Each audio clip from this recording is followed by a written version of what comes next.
Go. Hi there, this is Christina Simmons with the Say Yes to Holiness podcast. I am so excited that you have joined me today for this conversation with Kertz Kernion. And man, talk about kind of a modern day Leonardo da Vinci. Her cross section of different interests and what she's done. And I'm so excited for you guys to meet her and what it is that she's doing, especially talk about her new book. But without further ado, Anne, go ahead and introduce yourself to everybody and let them know where you are and what you're about. Thanks, Christine. I am really excited to be here because I love sharing the information that I research and talk about in retreats and presentations. So a little bit about my background. I have a bachelor's degree in environmental engineering, and I knew pretty much from the start I didn't want to do that. I became an engineer because I thought I was going to be a missionary in Latin America and met my husband just 6 months before I was to go to Maryknoll. So I wound up kind of switching gears and I left engineering. My husband was an engineer too. We both left engineering within about a year after we graduated. And then I started do a master's in theology, and he got his master's for teaching and doctorate in teaching. So he teaches AP physics, and I began working at a parish and started a greeting card company, taught myself calligraphy as I was getting laid off from my job in engineering because I didn't want to stay there. And I developed a greeting card company that I've had now for 38 years. And I do all the artwork, but then get them reproduced, and focused a lot on inspiration. We have, all sorts of sacramental and inspirational, and also ones that you can send to anyone, whether they're Catholic or Christian or not. And then also along the way, I was teaching science and theology at 2 different local colleges.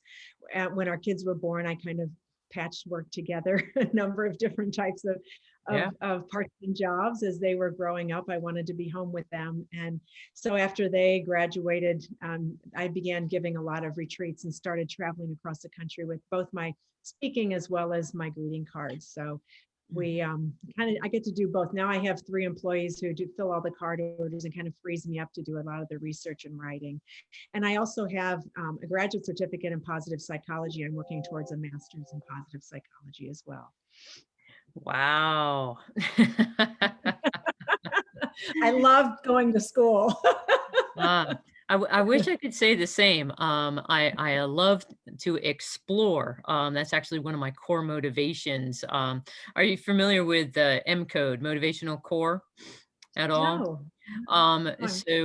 Actually, Todd Henry, who is a huge business guy, he came out with a book in October, but it actually was just an explanation for the corporate world of what's been going on for more than 50 years with core motivations. And what I absolutely am fascinated with about it is that it takes your story, and that's where the questions are asked of. So it's about asking you about what are those things that you believe you did well, not what the world thinks, but you believe you did well, enjoyed doing, and brought you deep satisfaction. And from that, then you have questions asked of you about those stories. And then from it emerges your core motivations. And so my core motivations, I'm fundamentally motivated to serve as I explore and meet challenges. So if I see that there's a need, I'm on it. And especially if there's a critical need, I'm meeting that challenge, and I do it by exploring. So I get the whole fact of I'm a voracious reader, but the school, the structure of school, and I guess I got jaded on it. I was a teacher's kid, so but it's awesome. How is that translated for you? So I heard 2 things that I just wanted to circle back to. So one, you're going to be a missionary in Latin America. So habla en español. Oh, un poquito. Pero Ah, we have a young man in our lives. He's almost like a son from Guatemala. So we've been practicing a little bit, but I did learn, I had 12 years of Catholic school, and from age 8 to 18, I learned Spanish. But mm, you don't, no practicar. So sí. español es muy mal. So, so I wind up not practicing, but now with Jose in our life, He just left us. He was here with us for a week, but he was living with us since March, most Hmm. of that time COVID. And we practiced a little bit, but really his goal is to be better at English. So we Oh, really need to sure. mostly speak to him in English. And he's working on his GED. So my husband's doing a lot of the teaching for him in his GED. But I just had this goal since I was like in fifth grade to be a missionary in Latin America. I don't know where it came from, maybe from the sisters who taught me, but I really kind of had that focus. And then decided I went to a priest right when I had met Jack and had fallen deeply in love with him and didn't know what to do. And Jack said he'd wait for me if I went to Latin America for 3 years, but I got sick and I went to a priest and said, what do I do? And he said, God wants you to be happy. Hmm. And that just, okay, then I'm going to stay with Jack. He said, you'll find a way to serve.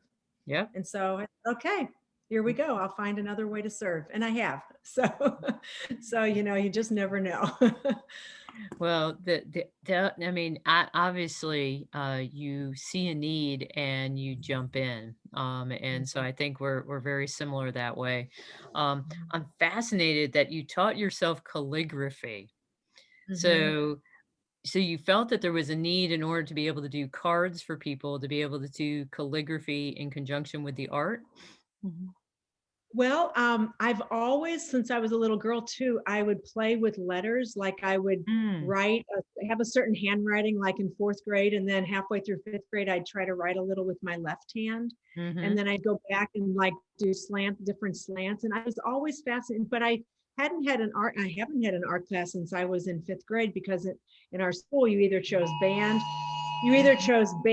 or art, but you couldn't choose both. We have some Amber Alert going on right now. Yeah, So, you can hear it. so you choose art or band, and I chose band because I was playing the French horn and I played piano. So anyway, so I didn't have an option to keep Mhm. doing art, but I always loved it. So I taught, when I was kind of at my desk, my boss was taking jobs away from me because I'd asked to be laid off, and I taught myself calligraphy. And no, I didn't have the idea in my head that I would start a card company though. Oh, I okay. just thought I'm getting married soon. I can do something for the, invitations or something. And then Mhm. when Jack and I quit our engineering jobs, we worked for a church for a year and a half, and they needed things to be done, like certificates for First Communion. And Right.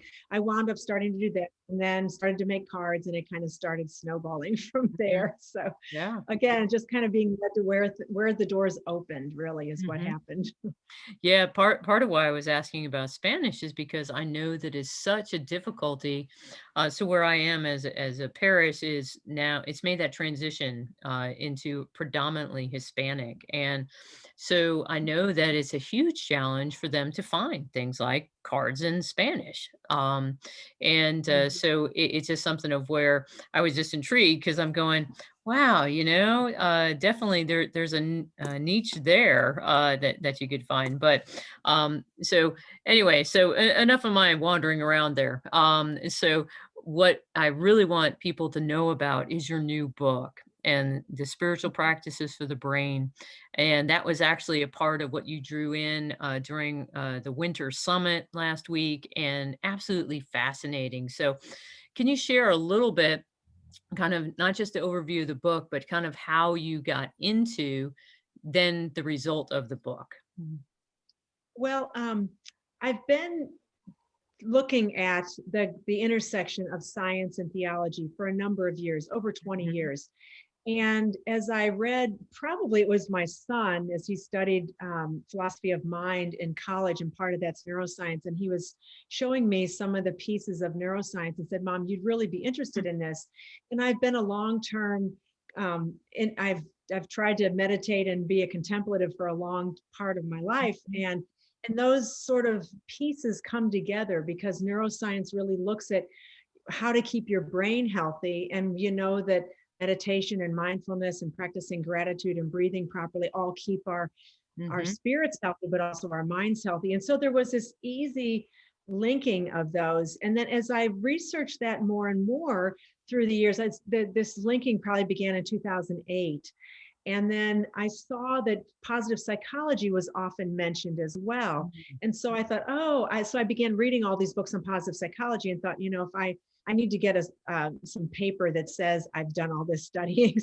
Right. So I went back to school to get another master's in positive psychology. And I found that mostly it's books that I have read through my own research, but some have been new. So that's been Mhm. good too. But it's really showing, I think that there's a lot of disciplines, most disciplines kind of stay in their lanes and they don't crosstalk with one Mhm. another. And there's a lot of insight to be found in that crosstalk, in that cross discipline thinking and researching. And so I have found that there really aren't any in the Catholic tradition, in the Christian tradition, people talking about what does the neuroscience tell us about our spiritual practices. We have these practices through the tradition, but we don't have anyone bringing in why that's good for not only our spirits but our brains. It keeps our Mhm. cognitive functions going strong. It keeps our bodies, our inflammation down, our immune system up. Even the end caps of our chromosomes are kept healthier by having a daily silent prayer practice, by being mindful of God's presence throughout the day, by being grateful for it, by serving others, by being Mhm. compassionate, all these practices that we've been taught through centuries. And also interestingly is that the science, the secular scientists who talk about these hardly ever bring in the Christian tradition. They often bring Right. in the Buddhist tradition, but not the Christian. And so I saw this big gap that needed to be filled Mhm. that Loyola Press, my publisher, has seen as well. And anytime I give talks, people ask me, who else is doing this sort Mhm. of work in the Catholic field? And I don't know too many who are bringing those in. So I Right. like that linking of those and to really show people that this is not just a practice for our spirits, but also for our bodies and our minds. No, absolutely. So it's the integration and holistic formation, and completely agree with you. But it's starting to emerge. You're seeing pockets. He's a Christian. In fact, he's a former pastor, but Carrie Oberbrunner just came out with a book called Unhackable. And in Mhm. it, he brings in a faith perspective to all of the science. And what Mhm. he gets into is the how do you construct ideas, get that focus, and then that flow, entering into flow, and Oh, helping good. people become aware of all of that. And Mhm. so actually I've been leading a book club this last month, going through it, because it's actually set up as 30 days instead of chapters. It's set up as day by day. And so each day I'm taking the concept and I'm saying, hey, this is how this is applying in our spiritual lives. But just like St. Thomas Aquinas told us, the supernatural builds on the natural. And there's a reason why we're, encouraged to do these different things, as you were saying, to be mindful, gratitude. Oh my gosh, gratitude is such a game changer. And so many Mhm. people, they wake up and they're like, oh God, another day, instead of, oh God, another day. And so it really is mindset and perspective. And with all of what's going on right now, especially in the midst of our COVID pandemic world, Mhm. mindset, I think, has been the game changer for so many people, of how they're kind of riding through this time. And I mean, I know, so Father Chris Alar, the Missionaries of Charity, Divine Mercy, he Mhm. works especially in the midst of like suicide and depression and that aspect. And he said there is such a crisis going on right now, in our world, and I don't think we're going to see the after effects or the real consequences of it for a couple of years yet, even when everything kind of quote goes back to normal, or I should say everyone's vaccinated enough that we can go out and about doing things again. But of those things that you were sharing, and that integration, and as you said, you go out and you speak to people, what are the things that you shared, particular practices during the summit? um, would you recap those, just kind of for the audience who might not have been a part of that session? And then also, which one, if someone was go, hey, what's the one thing that I can do to change my life today, what should it be? Mhm. Well, I'll recap and then I'll choose the one. Mhm. But that's tough. It's like choosing your favorite child. But but I may do 1.5. Anyway, That's fine. the topics that I really focus on in my retreat work and presentations are gratitude, silent meditation and prayer, mindfulness, self-compassion, Mm, um, and compassionate service, as well as creativity and nature, mm, appreciating God's creation. So we know that going outside and just taking what we call an all walk, AWE walk, oh, and yes. just not thinking about anything, but just saying what are the beauties here that we have in front of us. We have the Bible is filled with verses about the heavens are telling the glory of God. And do we go out and enjoy it and take it Mhm. in? And Right. interestingly, we know that if we do that just for 15 minutes a day, we have a laundry list of helpful, positive things that happen to our bodies and our brains just from doing that. Yeah. We have, again, we're healthier, we get less sick, we have more positive emotion, we're more compassionate with ourselves and others, etc. Gratitude, another practice I do every day when I'm grinding my coffee beans, starting the day out in a positive frame. Like you said, this is the day the Lord has made. Let us rejoice and be glad in it. Mhm. Not just, Yeah. oh gosh, it's another day. What things, and it really does help in COVID to realize we can be grateful for a lot.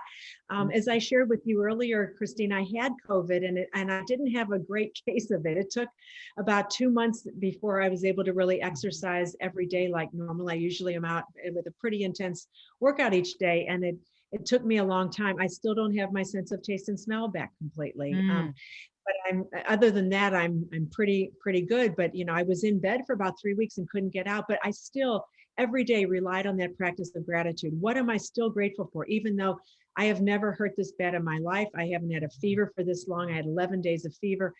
I'm grateful for my husband taking care of me. I have a soft bed. I have food if I can eat it, even though I couldn't at that point. mhm. Start listing all those things. Our spirits are lifted and we say, you know what, even in this situation, we may not be grateful for it, but we can be grateful in the situation. And what Yeah. things do I have in this situation that I can still be grateful for? And so, probably if I had to only choose one, I might choose gratitude as the number one, but also, taking time to just continually ground ourselves in the present moment in God's presence. And so much of that is just cultivating that awareness throughout the day, maybe putting little reminders around. Whenever I travel, I collect little rocks and I try to put them in every room, and those are my little prayer reminders. God's with me no matter where I go. And that also is a great comfort in this time of suffering. And we know people who've died. I have friends whose parents and relatives have died.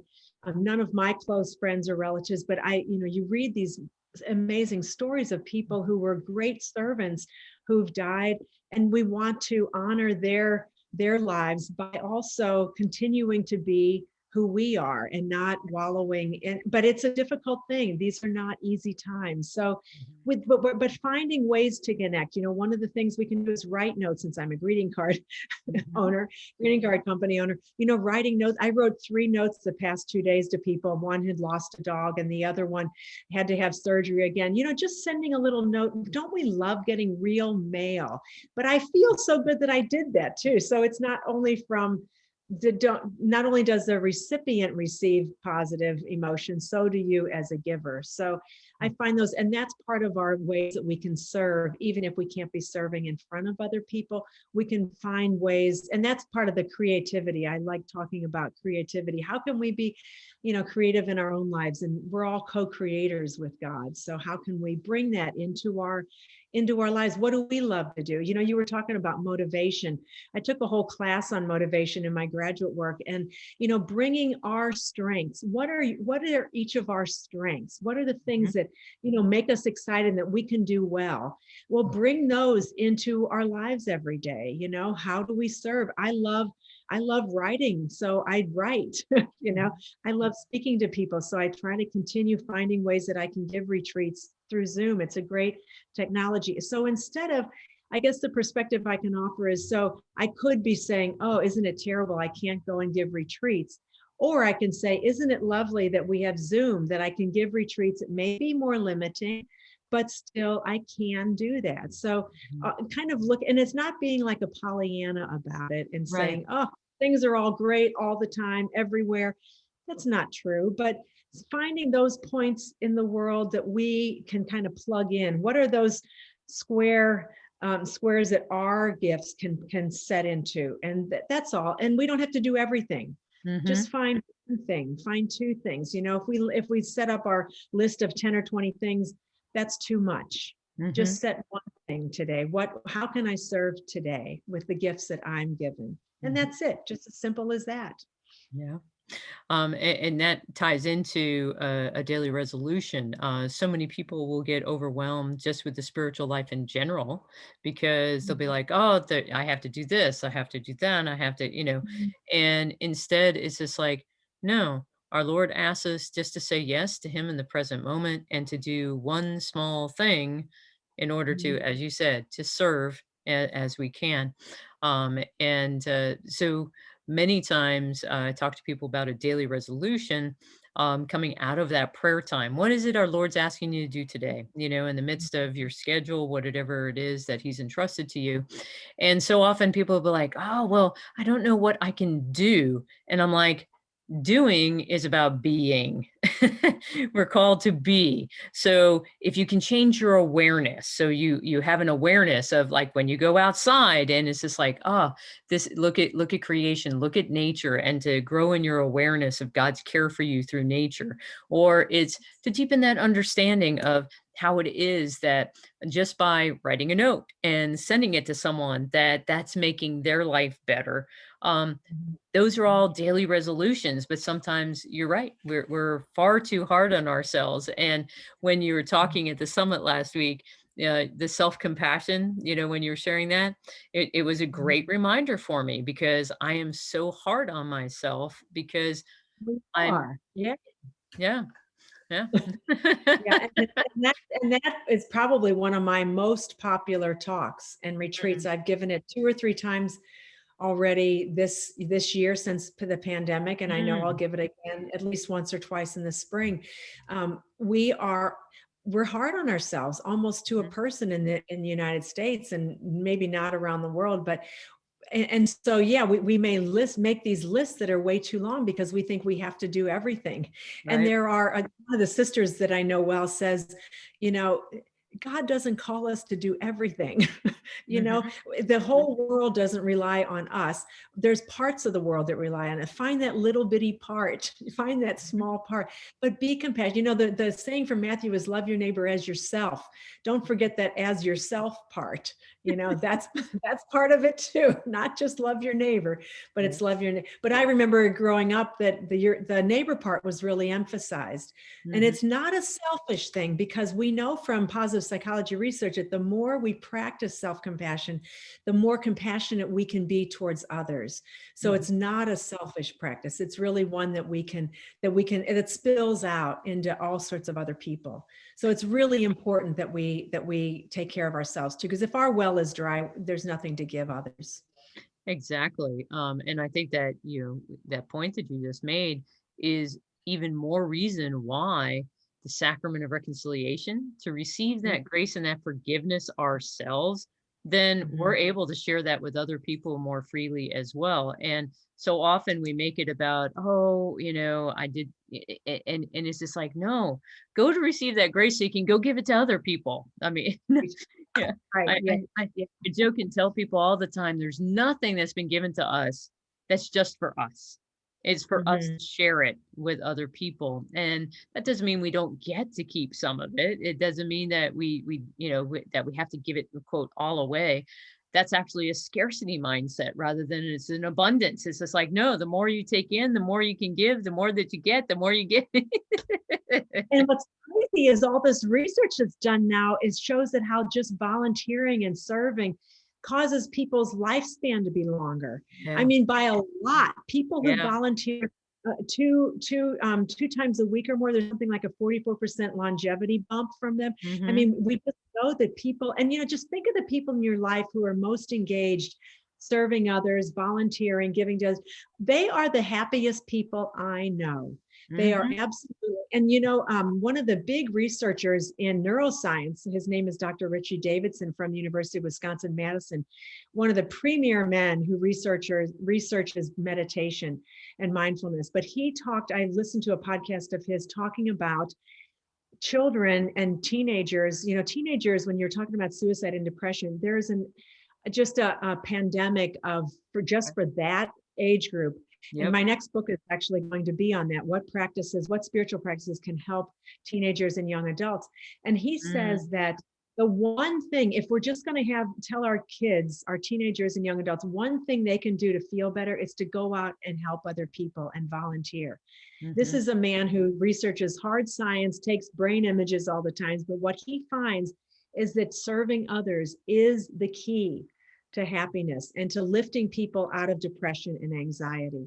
And it Mm, doesn't mean you're pushing your problems away. It just means right. that you're bringing something into your life by giving of others. And also the other thing that volunteering and serving does is we get this other perspective too. Mm, Sometimes we think, oh, I don't have X, Y, and Z that neighbor Sally has. But then we serve others whose lives people are really struggling much worse. mhm. And we say, you know what? I'm going to take a step back and be grateful for everything I have. Right. And it's a shame sometimes we have to have things taken away from us, or we have to be confronted with those things that are people have less than us. But even when I didn't have my taste and smell for 6 full weeks, how much I enjoyed tasting popcorn again after that, which I love. And I couldn't taste for 6 weeks. But Mm, sometimes, it takes having things taken away before we realize we need to be grateful for them every day, right. not them taken away, or to see someone who Mhm, doesn't have the gifts that we have in our life. And so, but mhm, that's another benefit of serving is, we get a little glimpse into other people's lives, and mhm. we realize how grateful we should be for our own life. Yep. No, absolutely. And as we do that, then we also come to an appreciation of how God is making himself present in them to us Mm, through yes. that interaction. Yeah.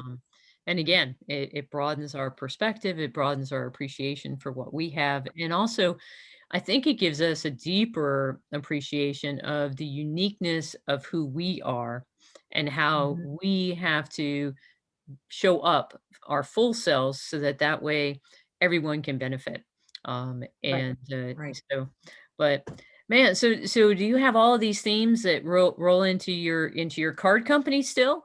You know. Yeah. Well, I was thinking when you were talking about serving, I have the Mother Teresa quote, we can do Mhm, small things with great love. mhm, Yeah. And so I use all sorts of different people. I use saints and philosophers and poets and just all sorts of people. I have a new card coming out on Monday or Tuesday. It's coming back from the printer. And it says, may the blessings of each day be the blessings you need most. oh And I wow, thought, isn't that perfect for this time? it is. I run a quote survey with all my folks in January, and I give them 9 or 10 quotes, and they vote which one they like the best. And the ones that win are the ones that I do. So Mhm, usually it's at least 3 that I do new ones, and that was one of them. That was the one that came in the number one. I thought, oh, that's really reflective of mm, our time right now. But I can't wait to send it myself. I have like 10 people I'm ready to send it to. But yeah, so yes, a lot of times that when I'm researching for my writing or speaking, I find quotes, and you find them everywhere. Of course, they have to be in public domain, or I have to get permission for them, and I don't always get permission, so I have to go to Plan B. So anyway, I it does all kind of wind up coming into the same soup pot, throw in mhm, everything and see what happens. yeah, So no, my books are filled with quotations too, because I've been collecting quotes since I was in 5th grade. And so I mhm, have lots of quotes to share. Sometimes a quote will encapsulate an idea that might take you 2 or 3 paragraphs to right. explain. The quote will explain it that quickly. And so I Mhm, like kind of starting a chapter all the time with a quote. mhm. You and I are very similar that way. I did the same thing with my Say Yes book, especially because I'm just in awe at the clear, concise, and direct way that some of the saints are able to take some complex theological idea and just go, and it's in a sentence and you're going, really? Come on. There it is. Yeah. Yeah, So you yeah. can just build upon it. And that's actually what I do with my podcast. Many times is I'll do food for the head, heart, hands, and feet, where I share a quote, and then how does this apply for how we engage intellectually? How does this apply in our prayer time? How does this apply as we go out and serve, and then in meditation? And so yeah, we stand on the shoulders of giants, don't we? Yes, we do. Yeah. And really it's a joy to be able to do work that I get to read these people and try Mhm. to incorporate their wisdom into my own life, as short as my life is the older I get, the shorter it seems, but just trying to incorporate these beautiful lessons that we have. The young lady who was really the person I read when I was like 5 or 6 years old. I had little Teresa, little flower, and she was the name that I took for my confirmation name. I was just telling our guy Jose about that the other day, and how we choose confirmation names. And I just loved her story of just being, hers was always real simple theology too, just simple gifts. And I Mhm. think that kind of set me off on a certain path when I was a young girl, that I really loved her life. And she was so young too. And so I think as a little girl, I really identified with her. Mhm. So Wonderful. Yeah, she definitely has an influence on my own life as well. So, gosh, I can't believe that our time is already drawing to a close. So your sharing about books and quotes got me to think of a little bit of what's a book that you just read, a book that you're reading, and a book you're looking to read next that you could share with people? Mm. well, I have a stack of books right here next to me. Exactly. I um, figured you the did. book, yeah. The book I'm reading right now is called Resilience. Mm, Because I've got a couple books on resilience that I'm reading, because one of my chapters in my next book about for teens and young adults is going to be on resilience and mhm, the practice for mental health. So right. that's one of them I'm reading. A book I'm planning on reading. I have a whole bunch. There's one that I just ordered, should come today, actually, called Small Graces by Kent Nerburn. Mm. I'm always returning to Thomas Merton, the Oh, Catholic monk. yes. I love his work. So I always return again and again to reading him. He is someone who inspires me. And I have the Thomas Merton Legacy Trust has given me permission to use a few of his quotes on my cards. So I have a Oh, few of his, wow. and I've had him for a number of years. Yeah. And the other person who I read just to be inspired is Howard Thurman. He was an a theologian, and he was actually the spiritual advisor and mentor of Martin Luther King. Okay. And I was able to I became aware of his daughter Ann Thurman. She passed away a while ago, but we got to be kind of acquaintances, and she gave me permission to use his quotes, and he has amazing quotes as Mhm. well. But I read him just to be inspired. You can read some people, and if you need to write something and their writing inspires you, and he's one of those people who really inspires me through it. He founded the first interracial interdenominational church in the United States. Mm. He died Wow. in 1980 and 1981, so a long time ago, but his writings still are a great inspiration to me. Awesome. Well, that gives me something to go and I think I have read some of, Howard Thurman's writings, because you said the name and I'm like, "That rings a bell," and I think I have Yeah. have a quote up somewhere that's probably from him.